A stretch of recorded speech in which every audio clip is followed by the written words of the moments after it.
ഇന്ന് ഓണക്കോടി എടുക്കുന്ന തിരക്കിലാണേ. എൻ്റെ അമ്മമാർക്കും പിന്നെ എൻ്റെ ആദ്യക്കുട്ടനാണെന്ന് തുണിയെടുക്കണേ. ആദ്യക്കുട്ടൻ ആരാ നിങ്ങൾക്ക് വലിയ പിടുത്തമില്ലല്ലേ? അതെൻ്റെ സഹോദരൻ്റെ കുഞ്ഞാവനെന്ന് വീഡിയോയിൽ വന്നിട്ടില്ല. അപ്പോൾ അവനിങ്ങനെ വിശേഷപ്പെട്ട ദിവസങ്ങളിൽ തുണി എടുത്ത് കൊടുക്കാറുണ്ട്. ഇവർക്ക് രണ്ടുപേർക്കും ഈ 3 ഐറ്റംസിനാണ് ഇന്ന് തുണിയെ. ബാക്കി ഞങ്ങൾക്കുള്ള നേരത്തെ പോയി എടുത്തു, നമുക്കറിയാം തിരക്കിൻ്റെ ഇടയിൽ പറ്റില്ലാന്ന്. അപ്പോൾ ആണ്ട് ഇങ്ങനെ അമ്മമാർക്ക് നൈറ്റി സാരിയൊക്കെ എടുത്തു. അപ്പോൾ ഞാൻ തുണി എടുക്കാനായിട്ട് പോയിക്കുന്ന പേരുടെ നമ്മുടെ കൗൺസിൽ ഓഡിറ്റോറിയത്തിനടുത്തുള്ള SMB ഫാഷൻ ടെക്സ്റ്റൈൽസിലാണ്. ഇത് നമ്മുടെ ചേട്ടൻ്റെ എൻ്റെ കെറ്റുവാൻ്റെ ഏറ്റവും അടുത്ത സുഹൃത്തിൻ്റെ കടയാട്ടോ. അവിടെ ഒരു പ്രത്യേകത എന്ന് പറയുന്നത് തുണി എടുക്കാൻ നിൽക്കുന്നതും തുണി എടുത്ത് തരുന്നതൊക്കെ ഭാര്യയും ഭർത്താവും മക്കളും കൂടെയൊക്കെയാണ്. ഈ ഒരു കുഞ്ഞു മോനുണ്ട്, അവൻ മിസ്സിംഗ് ആണ്. കട ഒരുപാട് താമസിച്ചുണ്ടാവില്ല. ഈ നിൽക്കുന്നത് പുള്ളിക്കാരൻ്റെ മോളാണ്, സുഭാഷേട്ടൻ്റെ മകളാണ് നിൽക്കണേ. അത്രയും നല്ലൊരു ഒത്തൊരുമ കേട്ടോ കടയിലെ.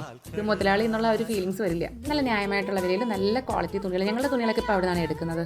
നമ്മളൊരു പാറ്റേൺ പറഞ്ഞു കൊടുത്താൽ ആ പാറ്റേണിലുള്ള തുണിയൊക്കെ എടുത്ത് തരും കേട്ടോ. നമ്മുടെ ഇഷ്ടത്തിനുള്ള ഡ്രസ്സൊക്കെ പറഞ്ഞു കൊടുക്കുകയാണെങ്കിൽ അതൊക്കെ എടുത്തിട്ട് തരും. സോ അപ്പോൾ നിയർ ബൈ ലൊക്കേഷനിൽ എല്ലാവരും മാക്സിമം പോകാൻ പറ്റുന്നുണ്ടെങ്കിൽ ഷോപ്പിൽ പോയേക്കാം കേട്ടോ. അപ്പോൾ ടാറ്റാ.